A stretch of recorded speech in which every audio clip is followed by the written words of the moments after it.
Je suis arrivée donc il y a 21 ans à Genève, en Suisse. J'ai commencé à donner un coup de main ici et puis j'ai commencé justement par faire des glaces saphir. Et puis petit à petit, on a commencé aussi à faire des rhabillages pour des glaces minérales. Et j'ai trouvé ça bien plus intéressant. Petit à petit, je me suis tournée vers cette manche-là. Je travaille la glace de A à Z à la main. C'est un travail artisanal. Suivant la boîte, j'ai choisi la forme qu'il me faut. Je plie la forme elle-même pour qu'elle épouse exactement la forme de bombure de la boîte. Après, je précoupe justement un bout de verre, je le prétaille. Ensuite, je dois plier le verre.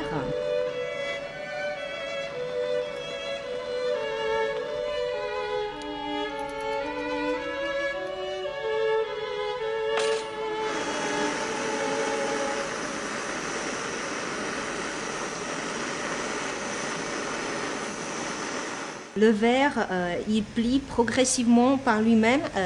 Ce qui est très difficile, c'est qu'il commence à plier au milieu. Si vous avez des pièces allongées comme ceci, votre flamme, elle tourne toujours au milieu comme ça. Pour que ça fasse la même bombure au bord, il faut vraiment bouger le chalumeau, il faut jouer avec la flamme elle-même.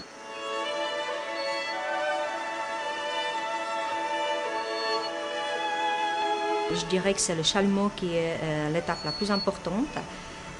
C'est un travail qui est complètement artisanal. La flamme, elle change à tous les pliages. L'intensité de la flamme, elle peut être très forte comme elle peut être très légère. Elle peut juste lécher le verre. Au moment où elle plie, c'est un moment qui n'est pas évident à voir. Il faut voir. Moi, personnellement, je joue avec la lumière et puis surtout avec des ondes qui se créent dans le verre qui plie.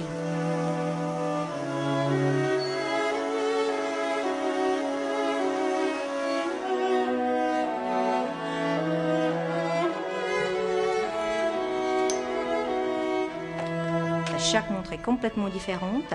Je reçois des montres modernes, je reçois des montres anciennes, voire des pièces de musée.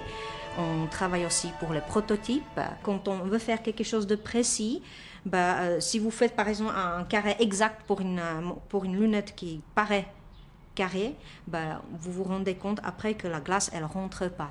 Parce que la lunette, elle est abîmée, elle est un peu tordue, elle est mangée par le temps. Donc il faut vraiment ajuster un verre un par un dans chaque lunette, vraiment à l'œil, à la main. Et puis il faut vraiment travailler avec l'œil, il faut vraiment jouer avec la pièce. Il y a vraiment de longues années d'expérience qui nous ont permis de comprendre comment cette matière travaille, comment elle bouge et puis comment on peut vraiment la travailler.